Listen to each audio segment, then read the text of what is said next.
사랑하는 교우 여러분께 우리 귀하신 주님의 이름으로 문안합니다. 지난 한 주간 주의 은혜 가운데 다들 평안하셨습니까? 2021년이 다 지나가고 있습니다. 벌써 12월의 두 번째 주일이군요.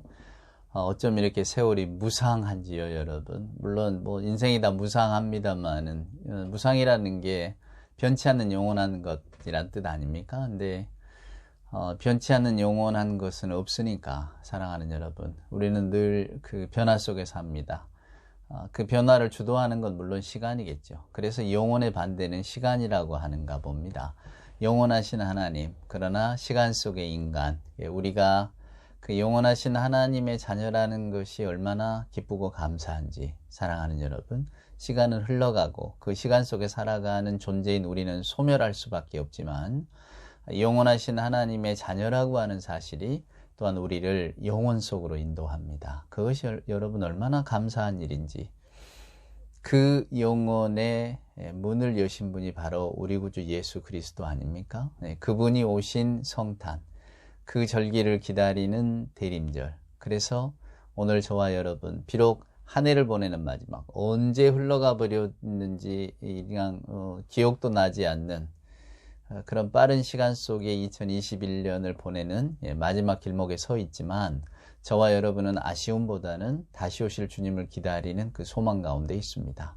그 기쁨을 주신 하나님을 찬양합시다. 그 기쁨을 우리 모두에게 허락하신 하나님의 영광을 노래합시다. 그것이 예배입니다. 그 즐거운 마음, 감사한 마음 모아서 이제 우리 하나님께 예배할 때에 하나님께는 영광이요, 또 예배하는 저와 여러분에게는 하나님이 주시는 평강으로 가득 차기를 소원해 봅니다.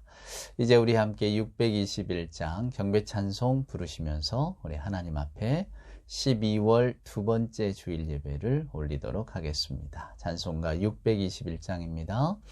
찬양하라 내 영혼아, 찬양하라 내 영혼아, 온 마음과 정성 다하여 주 찬양하라.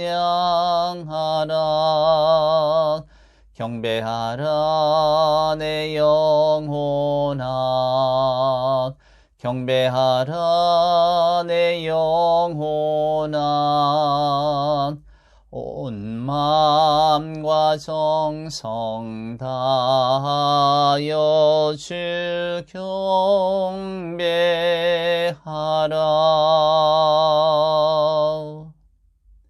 사도신경으로 우리들의 신앙을 고백합니다.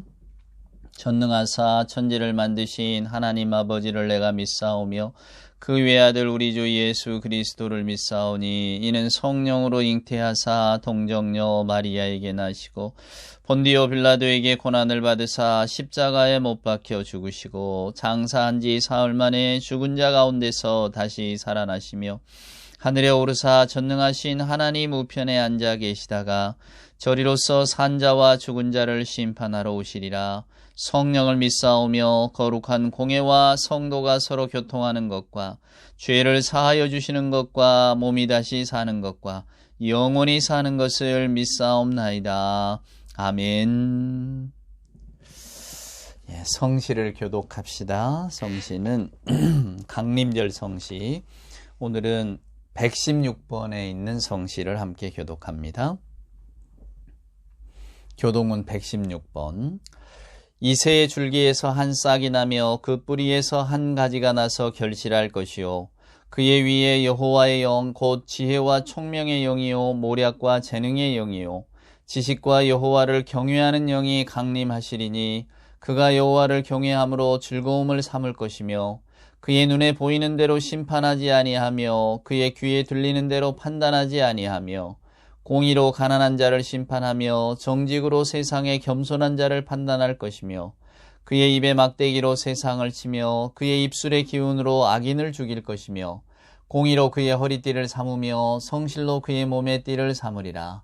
그때의 이리가 어린 양과 함께 살며 표범이 어린 염소와 함께 누우며 송아지와 어린 사자와 살진 짐승이 함께 있어 어린아이에게 끌리며 암소와 곰이 함께 먹으며 그것들의 새끼가 함께 엎드리며 사자가 소처럼 풀을 먹을 것이며 젖 먹는 아이가 독사의 구멍에서 장난하며 젖된 어린아이가 독사의 굴에 손을 넣을 것이라. 내 거룩한 산 모든 곳에서 해됨도 없고 상함도 없을 것이니 이는 물이 바다를 덮음같이 여호와를 아는 지식이 세상에 충만할 것임이니라. 그날에 이새의 뿌리에서 한 싹이 나서 만민의 기치로 설 것이요 열방이 그에게로 돌아오리니 그가 거한 곳이 영화로우리라. 아멘. 오늘 예배 찬송은 여러분 288장, 제가 가장 좋아하는 찬송 중에 한 곡인데요. 288장, 이 강림절에 특별히 우리의 구주 되시는 분은 바로 예수 그리스도다. 오늘 이 찬송처럼 우리의 믿음을 그렇게 고백했으면 좋겠습니다. 288장 1절과 3절 함께 찬송합시다. 예수를 나의 구주 삼고 성령과 피로써 거듭나니 이 세상에서 내 영혼이 하늘의 영광 누리도다. 이것이 나의 간증이요 이것이 나의 찬송일세. 나 사는 동안 끊임없이 구주를 찬송하리로다. 주 안에 기쁨 누림으로 마음의 풍랑이 잔잔하니 세상과 나는 간 곳 없고 구속한 주만 보이도다. 이것이 나의 간증이요 이것이 나의 찬송일세. 나 사는 동안 끊임없이 구주를 찬송하리로다.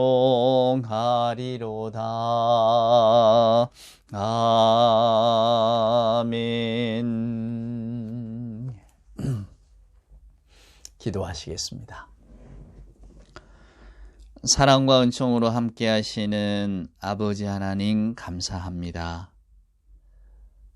나무들이 모두 옷을 벗고 생명의 기운을 더 깊이 안으로 숨기는 그런 겨울 주일 아침, 겉으로는 죽은 것처럼 아무 일도 하지 않는 것처럼 보이지만 나무들은 이 겨울 내내 그 어느 계절보다 더 싱싱하게 살아있고 더 열심히 일할 것입니다. 오는 봄을 준비하는 그 나무들과 같이 저희들 영원하신 하나님의 나라, 다시 오실 우리 구주 예수 그리스도를 기다리는 지혜가 우리 안에 있게 하여 주시옵소서. 겨울나무를 보며 깨닫는 것처럼 계절의 변화에 민감하게 하시고 기민하고 지혜롭게 준비하게 하여 주옵소서. 저희들도 언젠가는 우리가 입고 있는 육신과 세상의 모든 옷을 벗어버릴 것이고, 하나님 내면의 깊은 방, 우리 하나님과 소통하는 그 기도의 방, 하나님을 생각하는 하나님 그 믿음의 방 안에서 우리 주님을 만나 뵙기를 소원합니다. 더 참되게 하시고 더 뜨겁게 하여 주시옵소서. 아버지 하나님, 주님 오실 대림절을 맞아 저희들 우리 주님을 기다리면서 저희들의 마음 가운데 소망이 있습니다. 먼저는 아버지 하나님, 우리가 주님의 발을 씻을 수 있도록 허락하여 주시옵소서. 더럽고 추한 제 마음속을 다니느라, 우리들의 마음속을 다니느라 우리 예수님의 발걸음이 얼마나 더러워졌을까요? 주님의 발에서 더러운 것을 씻어낼 수 있도록 저희 모두의 심령을 허락하여 주시옵소서. 저희들의 못된 행실과 생각과 언어의 습관들, 주님의 발을 더럽혔던 이 모든 것들을 하나님 씻게 하여 주시옵소서. 우리 주님의 발을 씻을 물은 저희들의 눈물이 되게 하여 주시옵소서. 눈물로써 우리 주님의 발을 씻게 하시고 그 발을 씻음으로 저희들도 씻겨지는 놀라운 은총과 사랑의 순간을 이 12월 주님 오신 대림절에 경험할 수 있도록 하나님 저희 모두에게 그 귀하고 귀한 그 은총을 허락하여 주시옵소서. 이 시간 함께 예배하는 사랑하는 교우들 가운데 몸이 연약하고 마음이 연약하고 또 삶의 형편이 뜻대로 되지 않아 고통받고 눈물 짓는 하나님의 자녀들이 있는 줄로 압니다. 하나님 저들의 마음을 어루만져 주시고 우리 주님 안에서 평강을 되찾을 수 있도록 주여 복을 허락하여 주시옵소서. 저희가 모두가 다 순결한 마음으로 주님을 바라보기를 소원하지만 매 주일 처해 있는 상황이 다르고 선 자리가 달라서 각각 하나님께 나아가는 방식과 방법은 다를지라도 하오나 하나님 이렇게 예배하는 순간만큼은 내 생각보다는 하나님의 말씀을 먼저 생각하게 하시고 하나님이 보여주시는 미래의 소망과 기대를 거는 우리 모두가 되게 하여 주시옵소서. 연약함 아시오매 매 순간순간 주의 말씀에 귀 기울일 수 있도록 주의 성령께서 함께하여 주실 줄 믿사올 때에 우리 구주 예수님의 귀하신 이름으로 간절히 기도드리옵나이다. 아멘. 오늘 우리에게 주시는 하나님의 말씀은 로마서에 있는 말씀을 한 절 여러분과 보도록 하겠습니다.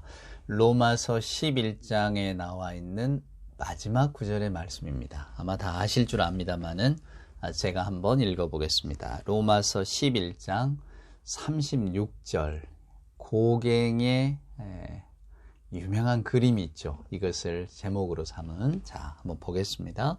로마서 11장 36절 이는 만물이 주에게서 나오고 주로 말미암고 주에게로 돌아감이라. 그에게 영광이 세세에 있을지어다. 아멘. 이는 만물이 주에게서 나오고 주로 말미암고 주에게로 돌아감이라. 그에게 영광이 세세에 있을지어다. 고갱은 이 구절을 우리는 어디에서 와서 어디로 가는가 이런 그림을 그린 적도 있는데요. 만물이 주에게서 나오고 주로 말미암고 주에게로 돌아갑니다. 아멘. 기독교 우리가 믿고 있는 이 기독교에는 여러분 서양의 2000년 역사가 기독교 역사라고 해도 과언이 아니잖아요. 그러니까 그 전설이 많아요. 전설 따라 삼천리 같은. 예수님의 12제자 가운데 그래도 유명세를 탄 이 중에 하나가 도마 아닙니까? 디두모라 불리었던 도마, 쌍둥이란 뜻인데 디두모가. 그 도마가 왜 의심 많은 도마? 그래서 저도 여러분께 그 도마 덕분에 우리가 그 알게 된 사실이 많다고. 도마가 직접 내가 손으로 좀 넣고 만져봐야 되겠다 이렇게 의심을 해주는 바람에 우리가 우리 주님의 귀한 말씀 안 보고 믿는 자 보지 않고 믿는 자가 더 복되다라고 하는 그러니까 하나님의 말씀을 신뢰하는 데 있어서 우리의 오감이 중요한 게 아닙니다. 내가 직접 목격하고 내가 만져봐야 내가 하나님의 말씀을 믿을 수 있다. 여러분 하나님이라고 하는 세계는 우리가 만질 수도 가히 짐작할 수도 없는 세계잖아요. 그러니까 우리 주님의 말씀 보지 않고도 믿는 자 이 굉장한 어떤 우리의 영적인 통찰을 아우르시는 말씀인데 그게 도마 덕분에 우리가 알게 되지 않았습니까? 근데 도마에 대한 이야기가 더 재미있는 이야기가 전해졌는 게 나오는 게 있습니다. 인도로 갔대요. 이제 예수님 부활 승천하시고 이제 도마가 그 인도의 복음을 전파를 하러 갔는데 원래 도마의 직업이 목수였답니다. 여러분 도마가 무슨 일을 한 사람인지는 아무도 몰라요. 성경에 나와 있지 않으니까. 기독교 전설이 그렇다는 이야기입니다. 이제 목수였대요. 그래서 이제 인도에 가서 일종의 자비량 선교를 한 겁니다. 목수 활동을. 근데 소문이 났겠죠. 이 좋은 재주를 가지고 있다고. 그래서 인도의 왕이 불렀어요. 나를 위해서 왕궁을 좀 지어달라고. 도마가 조건을 두 가지를 걸었습니다. 하나는 비용이 얼마가 들더라도 그 비용을 충당해 주세요. 두 번째는 내가 이 왕궁을 완성하는 동안에는 아무도 왕과 관련된 분은 아무도 오셔서 보면 안 됩니다. 왕은 흔쾌히 허락을 했대요. 돈이라면 뭐 내가 많고 또 뭐 이렇게 저렇게 간섭하는 게 싫은가 보다. 뭐 잘 짓기만 하면 되지 했다는 거예요. 근데 도마가 집을 짓기 이제 왕궁을 짓기 시작하면서 계속 돈을 달라 그랬대요. 모자라다고 다 써버렸다고 막. 그 이제 약속된 기한이 지나서 왕이 이제 그 왕궁을 보여달라고 하니까 도마가 왕에게 이렇게 이야기했답니다. 왕궁을 보여주겠다고. 갔더니 아무것도 없어요. 왕이 이제 속았다 생각했죠. 도마가 이렇게 말합니다. 왕이시여, 저는 당신의 왕궁을 땅에 짓지 않고 하늘에 지었습니다. 이런 사기꾼 같은 왕이 노발대발하고 도마를 감옥에 가뒀어요. 근데 얼마 시간이 지나지 않아서 그 왕의 동생이 죽음을 맞게 됐습니다. 근데 기적적으로 며칠 있다 다시 살아났어요. 살아나서 왕에게 이렇게 이야기했답니다. 형 하늘에 지은 그 궁전 나한테 파시오. 얼마나 그 궁전이 정말로 멋지고 너무너무 좋은지 내가 저 궁전을 꼭 사야 되겠다 생각해서 형 그 궁전을 나한테 팔아요. 왕이 그제서야 도마를 찾아가서 이야기를 했답니다. 당신이 하늘에 지었다는 저 궁전이 도대체 뭐냐? 도마가 말했죠. 가난한 자들의 마음과 입속에 지은 집이라고. 그러니까 도마는 왕이 계속 돈을 달라고 그래서 그 돈을 가지고 이 가난한 인도의 가난한 자들을 도왔다는 것 아니겠어요? 그런 이야기입니다. 이게 결국 이 기독교 전설이 저나 여러분에게 들려주는 지향하는 바는 하나님이 기뻐하시는 삶의 모습이 어떤 거냐 하는 겁니다. 나를 위해서 화려한 궁전을 짓는 것보다 하늘나라의 궁전을 짓는 것. 내가 하늘나라의 궁전이 뭡니까? 결국은 성경의 가르침처럼 내 주변에 있는 이들에게 내가 자비와 선을 베풀 수 있는 사람에게 자비와 선을 베푸는 것, 가난한 자들에 대한 관심을 갖는 것, 상하고 눈물 흘리는 자들에게 내 마음의 한 곁을 내어주는 것, 요게 결국은 이 기독교 전설의 가르침 아니겠습니까? 여러분, 우리는 대림절의 시간을 맞고 있습니다. 다시 오실 주님을 맞는다고 하는 그런 신앙의 고백이죠. 그러니까 이 땅에 온 교회가 대림절을 지키는 가장 중요한 목적은 다시 오실 주님을 기다린다는 겁니다. 그러니까 여러분, 우리 기독교의 종말론이라고 하는 것은 주님이 오셔야 되는 거예요. 물론 우리가 계시록도 읽고 다니엘서도 읽고 이 묵시록들을 읽어보면 주님 오시기 전에 일어날 여러 가지 징조, 일들에 대한 이야기를 우리에게 들려주고 있습니다. 그래서 우리는 이제 그런 징조들을 읽으면서 주님이 언제 오실까? 때로는 종말론을 예측하는 사람도 있고, 언제나 역사를 이렇게 살펴보면 어느 시대나 이 종말론이 판치지 않는 시대는 없어요. 늘 종말론에 대한 이야기를 하는 사람이 있고, 그 종말에 대한 근거로서 우리 주변에 일어나고 있는 여러분 여러 가지 현상들을 가지고 지금이 봐라, 이러니 지금이 종말의 때다 라고 하는 것들을 이렇게 자기들의 종말론의 어떤 그 주장의 기초 이론으로 삼고 있거든요. 근데 여러분, 오늘날 우리가 지금 코로나라고 하는 이 놀라운 팬데믹, 이 전 세계적인 유행 아닙니까? 여기에 지금 2년을 꼼짝 못하고 세월을 다 흘려 보냈잖아요. 이제 좀 나아질까 했더니 백신이 다 이렇게 개발이 되고 백신을 맞으면 나아질까 했더니 또 오미크론이라고 하는 변이가 생겨서 또 우리를 공포 속에 몰아넣습니다. 앞으로 뭐가 올지 몰라요.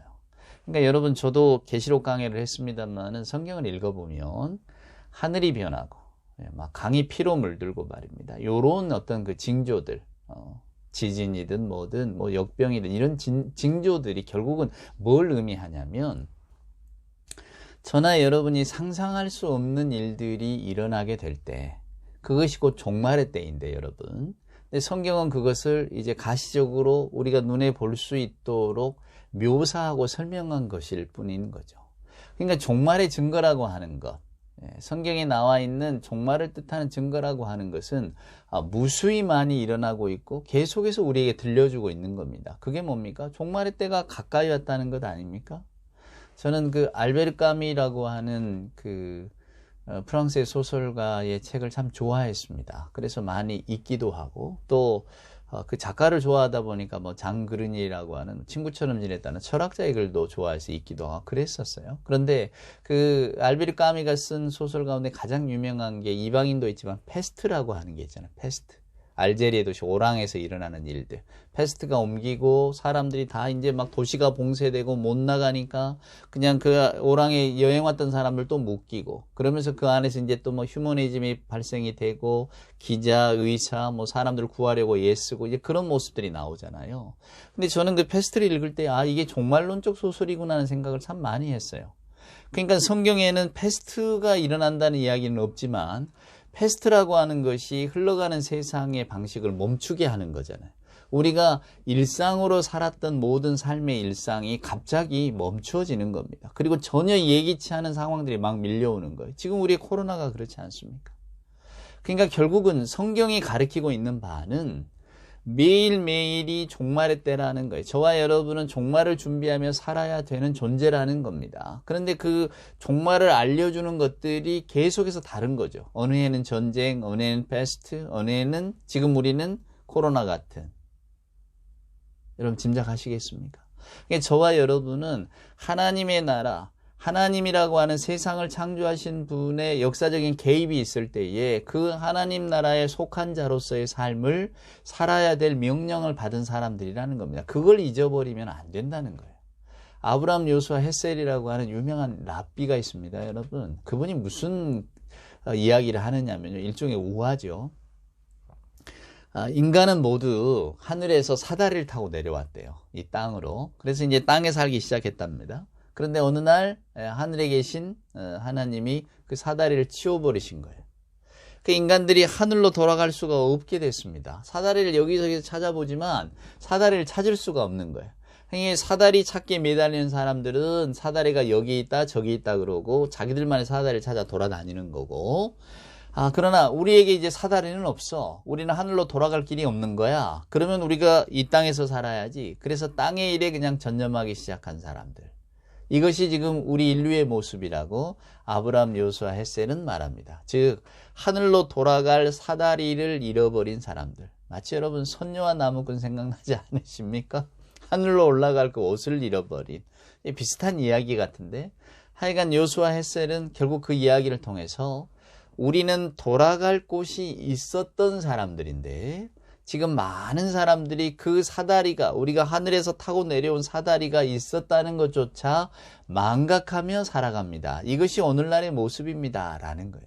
신을 찾는 자가 적다는 거죠. 우리가 하나님의 사다리를 찾아서 그 하늘로 올라가야 되는데 엉뚱한 사다리를 찾거나 아예 사다리 따위는 없어, 우리는 하늘로는 못 돌아가, 이렇게 생각하면서 살아간다는 겁니다.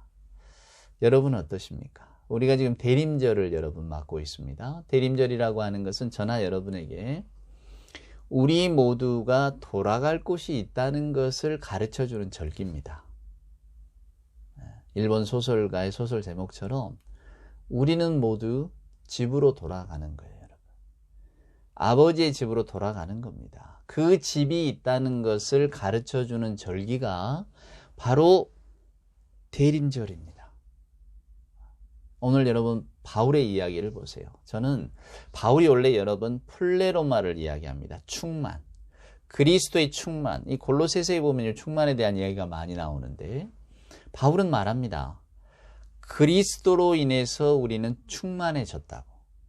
그러니까 저와 여러분을 채울 것은 그리스도밖에 없다는 것을 가르쳐 주는 거예요. 세상에 어떤 걸로 채워도 우리의 마음을 다 채울 수는 없습니다. 육신의 필요는 채울 수 있을지 몰라도 영혼의 만족까지는 채우지는 못합니다. 그것들을 충만하게 완전히 채울 수 있는 것은 구주 예수 그리스도밖에 없습니다.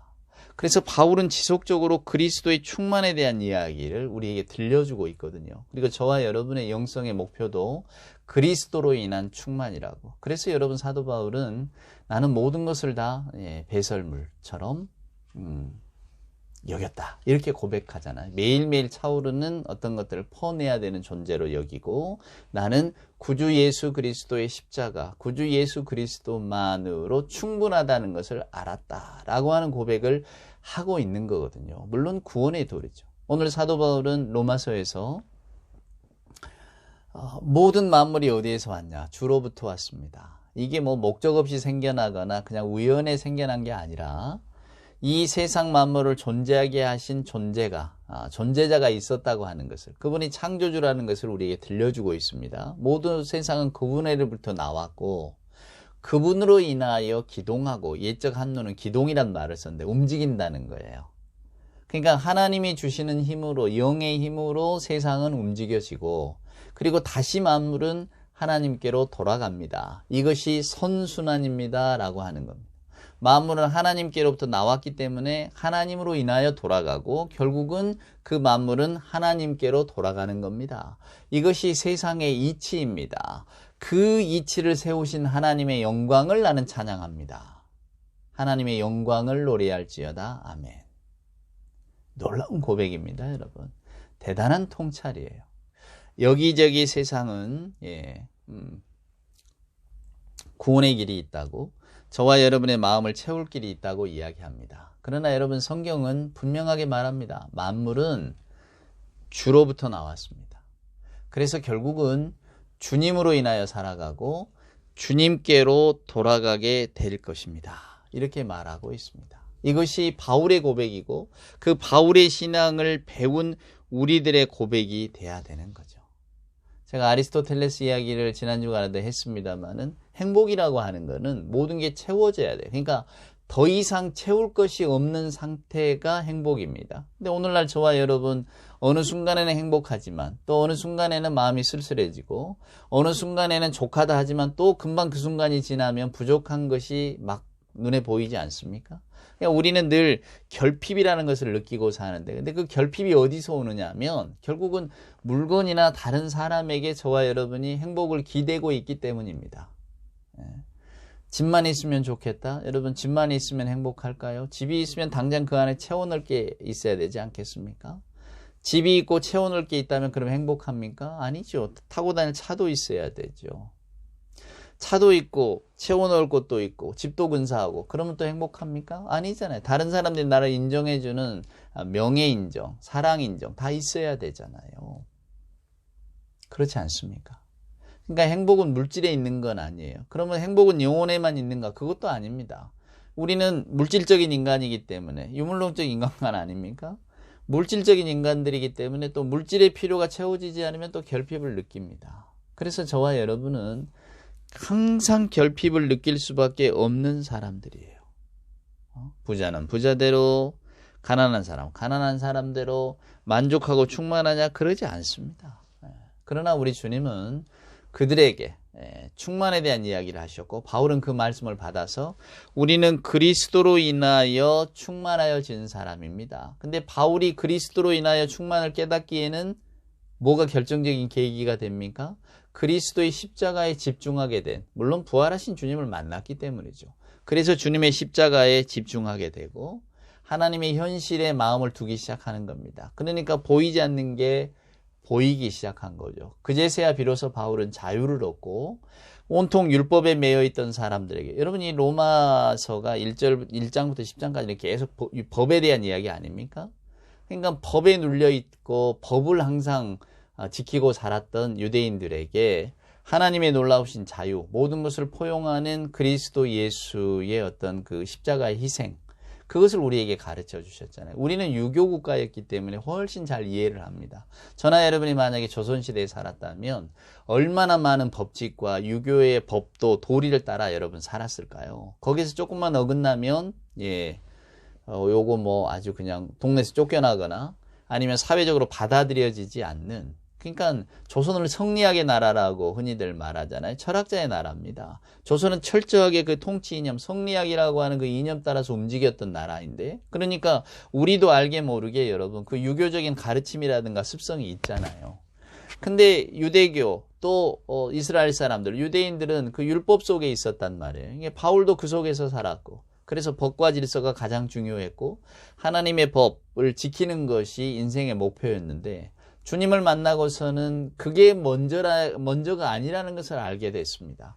하나님은 우리가 하나님께 얼마나 충성함으로써 우리에게 복을 주시는 분이 아니라 먼저 하나님께서는 우리에게 은혜와 복을 베푸시는 분이었구나. 그게 바로 구주 예수 그리스도의 표상이구나. 하나님이 우리에게 요구하시는 것은 내가 너희들에게 주는 것은 평안이지 재앙이 아니야. 그러니까 나를 무서워하거나 두려워하기보다 하나님이 우리에게 보여주시는 그 사랑의 마음을 깨닫고 우리가 어떻게 하면 하나님의 원래 세상에 지으셨던, 인간을 지으셨던 그 목적을 이루어갈까, 이걸 고민하며 이제 살라는 거예요.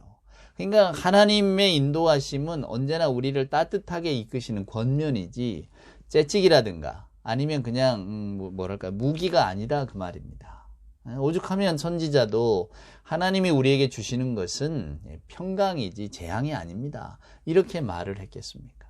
근데 오늘 저와 여러분 그 대림절의 시기를 살아갑니다. 우리는 과연 어떻게 살아가고 있을까요? 여러분에게 하나님의 말씀은 어떤 의미가 있고 또 여러분은 오늘날 늘 2020년에도 내가 12월을 맞았고 2019년에도 맞았고 오늘 21년도 대림절을 맞고 있지만 성탄절이고 주님 오셨다니까 제가 마음을 다잡으려고 해도 저는 그렇게 큰 어떤 기쁨이라든가 열망을 갖고 있지는 못합니다. 매양 맞는 성탄절인데요. 이렇게 생각하실지도 모르겠습니다. 인간은 원래 철저하게 자기중심적입니다. 이기적이고요. 그리고 우리는 언제나 우리 삶의 어떤 모습만을 그냥 이렇게 지켜보며 살아갈 뿐입니다. 그런데 바울은 오늘 저와 여러분에게 웅장한 우주의 드라마를 들려주어요. 이 세상의 모든 만물이 어디에서 온 줄 아십니까? 이 세상의 모든 만물이 어떻게 움직이는 줄 아십니까? 이 세상의 모든 만물이 어떻게 결국은 돌아가게 될 것인지를 여러분은 알고 계십니까? 라고 하는 겁니다. 바울이 깨달은 것은 하나님은 무서운 존재가 아니었다는 거예요. 원래 성경은 인간의 불순종으로 죄가 세상에 들어왔다 이렇게 말하잖아요. 그리고 인간의 불순종은 하나님과 늘 어긋나는 길을 걸어간다 이렇게 말합니다. 근데 여러분 우리가 생각합니다. 불순종을 했다면 인간에게 주어지는 것은 벌입니다. 심판이에요. 하나님은 인간을 심판하셔야 됩니다. 그래서 심판에 대한 말씀이 구약의 선지자들의 입술을 통해서 계속해서 전해집니다. 그러나 선지자가 말하는 심판의 하나님만이 전부이냐? 아니라고 하는 거예요. 바울은 선지자들의 영적인 안목을 뛰어넘었습니다. 하나님은 인간의 불순종을 심판하지 않고 오히려 긍휼을 베푸실 기회로 삼으셨어요. 로마서를 여러분 한번 다시 읽어보시면 이게 핵심 주제입니다. 인간의 불순종에 대하여 하나님이 갚으시는 방식은 심판이 아니라 잘잘못을 가리는 법정과 같은 그런 모습으로 다가오시는 게 아니라 어머니와 같은 모습으로 우리 하나님은 다가오신다는 겁니다. 오히려 긍휼을 베푸실 기회로 삼으셨다는 거예요. 이것이 여러분 성경의 메시지입니다. 오늘 바울은 말합니다. 결국에 세상의 근본은 하나님이시라고.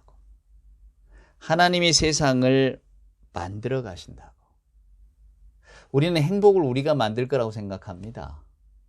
그래서 우리가 행복을 만들 수도 있고 행복을 누릴 수도 있다고 생각합니다. 그러나 여러분, 인간에게는 행복을 만들 만한 능력이 없습니다. 오직 우리에게 있는 능력이라고 하는 것은 하나님을 향한 불순종밖에 없는 거죠.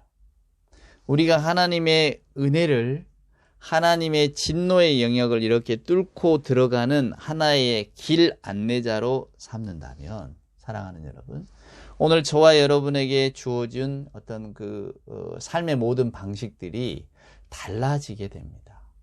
여러분, 우리는 어떻게 삽니까? 우리는 사회적으로 살아갑니다. 사회라는 게 뭔가요? 사람과 더불어 살아가는 거잖아요. 사람과 더불어 살기 위해서는 여러분, 세상을 우리가 어떻게 만들어 가야 합니까? 정의롭고 평화롭고 어떤 사랑 많은 곳으로 만들어 가야 됩니다. 근데 여러분, 오늘날 우리가 살아가는 세상이 그러한가요? 왜 우리는 마음은 다 똑같아요. 정의로운 세상, 평화로운 세상, 사랑과 인정이 넘치는 세상. 누구나 다 그런 세상을 꿈꿉니다. 근데 여러분, 왜 세상은 그렇게 흘러가지 않을까요? 왜 세상은 갈수록 뻔뻔해질까요? 왜 세상은 갈수록 갈등 속에 들어갈까요? 오늘날 우리 한국 사회를 보면 너무 이렇게 극과 극으로 극명하게 나누지 않습니까? 서로 양쪽을 비난하고 미워합니다. 얼마 안 있으면 대통령 선거가 있겠지만 누가 대통령이 됐다 한들 반대쪽에서 오는 비난과 어떤 손가락질은 감당해야 될 것입니다. 두 편으로 나뉘어 있기 때문에 그렇습니다. 감정적으로 격해 있으니까 아무리 한쪽이 뭔가를 잘해도 그것을 반대쪽은 받아들이지를 못하는 겁니다. 그것이 여러분 우리가 만드는 세상이에요.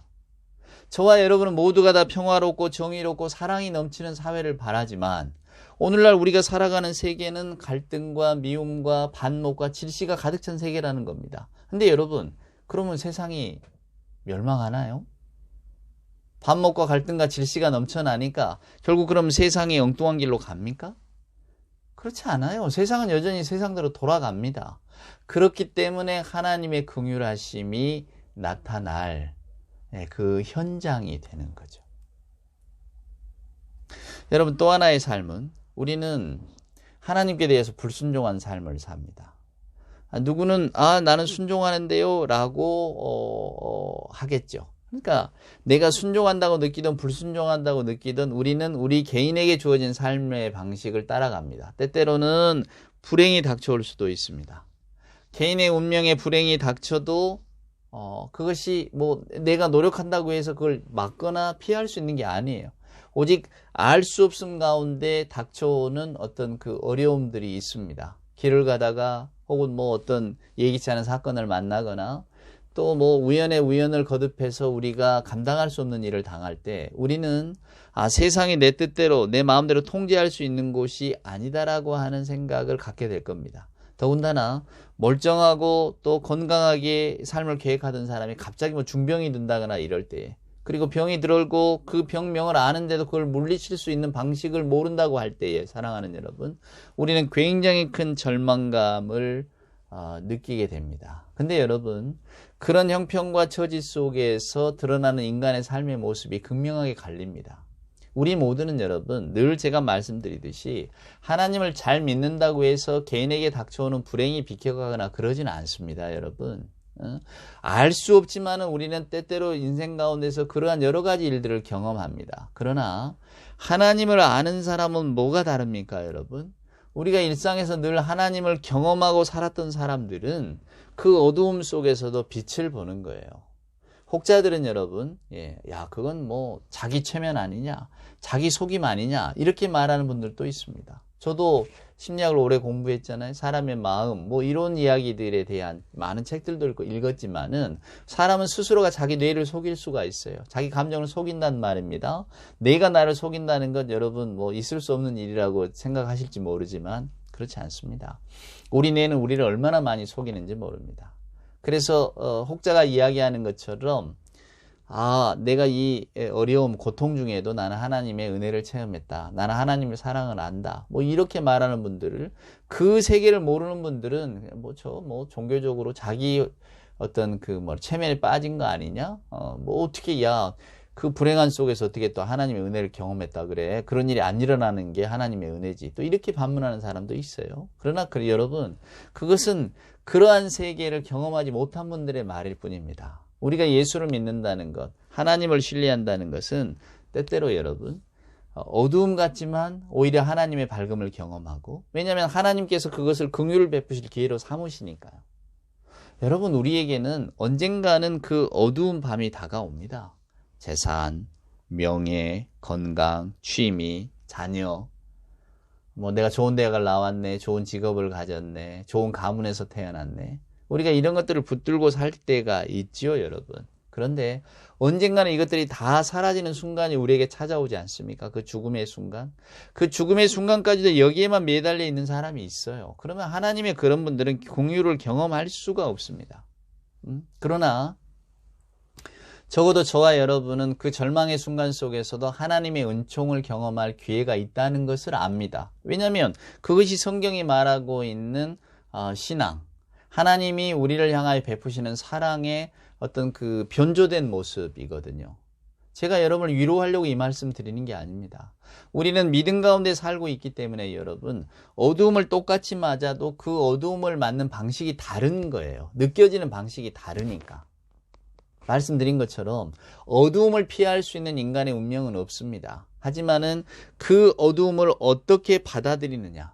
우리는 때로는 그 어려움에서 더 큰 빛을 또렷하게 느끼기도 합니다. 그렇죠, 여러분? 남들은 알지 못해요. 그러나 믿음 안에 있는 우리들은 하나님께서 이 일들을 통해 내게 긍휼을 베푸시는구나 라고 하는 것을 알기 때문에 거기에서 감사의 고백을 할 수 있는 겁니다. 이걸 모르는 분들은 다 자기 상실감에 떨어지는 거예요. 재산이 많아도 소용없구나. 인간관계가 아무리 좋아도 소용없구나. 명예가 있어도 소용없구나. 그 어두움 속에서 그 어두운 시면을 직면하게 될 때 꼼짝 못하는 겁니다. 그것은 하나님을 향한 마음의 자리를 열어놓지 않았기 때문입니다. 하나님의 긍휼하심을 느낄 수 없기 때문에 상실감을 맛보는 거예요. 여러분은 어떤 자리에 서 계십니까? 그리스의 옛 이야기에 보면 여러분 오디세우스 이야기가 나옵니다. 전쟁에 나갔다가 10년 만에 돌아오는데 또 그 돌아가는 길이 평탄치 못하잖아요. 그러니까 그리스가 이제 전쟁을 하고 난 다음에 여러분 우리가 그 목마 이야기, 트로이의 목마 이야기도 알고 아시잖아요. 그 트로이의 전쟁 가운데 이제 돌아오는 오디세우스가 결국 돌아와야 되잖아요. 고향으로. 그 이야기가 10년 동안 펼쳐지는데 그 돌아오는 여정에서 보면 오디세우스하고 그 부하들이 배를 타고 돌아오는데요. 이제 배 음식도 떨어지고 물도 떨어지고 힘들었겠죠. 조난 일보 직전까지 갔는데 한 섬을 발견하게 됩니다. 오디세우스가 그 부하들에게 말하는 거예요. 가서 좀 먹을 물 좀 얻어오고 먹을 양식을 좀 가져와라. 일종의 정탐꾼을 보냈는데 마치 노아의 방주처럼 간 사람들이 돌아오질 않는 겁니다. 가면 안 돌아와요. 그래서 이제 오디세우스가 직접 나섰어요. 가보니까 그곳이 아주 무시무시한 섬이 아니고 사람들이 사는 섬입니다. 로터스 섬이에요. 여러분 로터스라는 게 연꽃입니다. 이 로터스 열매에 취해서 사람들이 살고 있는 거예요. 오디세우스의 부하들도 거기에서 그렇게 취해 있는 겁니다. 돌아갈 생각을 못하는 거예요. 그러니까 그 로터스 열매를 먹기만 하면 그냥 거기에 훅 빠져버리는 거죠. 그래서 현대에서 이 이야기를 읽는 분들은 그 로터스가 아마 마약의 일종일 거야 이렇게 이야기하는 분도 있지만 결국 그 옛 이야기가 가리키는 거는 우리가 로터스 열매에 취하니까 돌아갈 길을 잊어버리는 거예요. 그래서 오디세우스가 그 데려갔던 부하들에게 절대 로터스 열매 먹지 마라. 지금 로터스 열매에 취해서 나는 아무 데도 안 가고 여기가 최고다라고 하는 저 부하들 다 밧줄로 의자에 묶어라. 그리고 겨우겨우 탈출을 하거든요. 그 로터스 섬을. 달콤한 로터스 열매를 먹는 순간 돌아갈 길을 잊어버리는 겁니다. 우리가 실은 그런 삶을 살고 있죠. 그리고 우리 주변에 많은 분들이 그렇게 살아갑니다. 그런데 이 대림절이라고 하는 절기가 우리로 하여금 돌아갈 집이 있다는 것을 기억나게 하는 거예요, 여러분. 우리는 돌아갈 길이 있다라고 하는 겁니다. 그래서 오늘날 이 대림절을 맞는 우리들의 생각 속에 주님이 다시 오신다라고 하는 그 신앙의 약속. 우리 주님이 말씀하시잖아요. 볼지어다 내가 다시 오겠다고 말해요. 우리 주님은 다시 오신다고 약속을 하셨습니다. 그러니까 그 약속을 믿고 우리가 살아가는 거죠. 그럴 때에 그 약속이 우리에게 믿겨지려면 우리의 현실 가운데서 하나님의 충만을 느끼셔야 됩니다. 세상의 충만이 아니라 하나님이 나를 얼마나 긍휼히 여기시고 얼마나 나를 사랑하시는가. 바울은 분명히 말합니다. 만물은 다 주에게서 왔습니다. 저와 여러분이 주님의 종말을 기다리는 아마 첫 번째 발걸음은 우리가 바라보고 있는 이 모든 세상, 나라는 존재, 나를 둘러싸고 있는 모든 존재가 다 하나님께로부터 왔다는 것을 인정하는 일일 겁니다. 그 인정의 순간이 시작이 되어지면 당연히 세상은 하나님이 주시는 힘으로 돌아가고 그리고 세상은 하나님께로 돌아가게 될 것입니다. 여러분 이 말씀을 잊지 마세요. 우리는 모두가 다 돌아갈 집이 있는 사람들입니다. 그 사실이 오늘 저와 여러분에게 신앙의 위로, 그것이 하나님의 긍휼이거든요. 긍휼. 너희들이 돌아올 집을 우리 주님이 말씀하시잖아요. 예비해 두셨다고. 돌아올 집이 있다는 것을 알려주시는. 그래서 이 땅에서 돌아갈 집이 있는 자가 어떻게 살아야 하는가를 다시 한번 묻고 있는 절기가 바로 이 대림절기라는 사실을 생각하시면서 너무 달콤한 생활의 열매, 로터스 열매에 취해서 살지 마시고 우리 주님이 다시 오신다.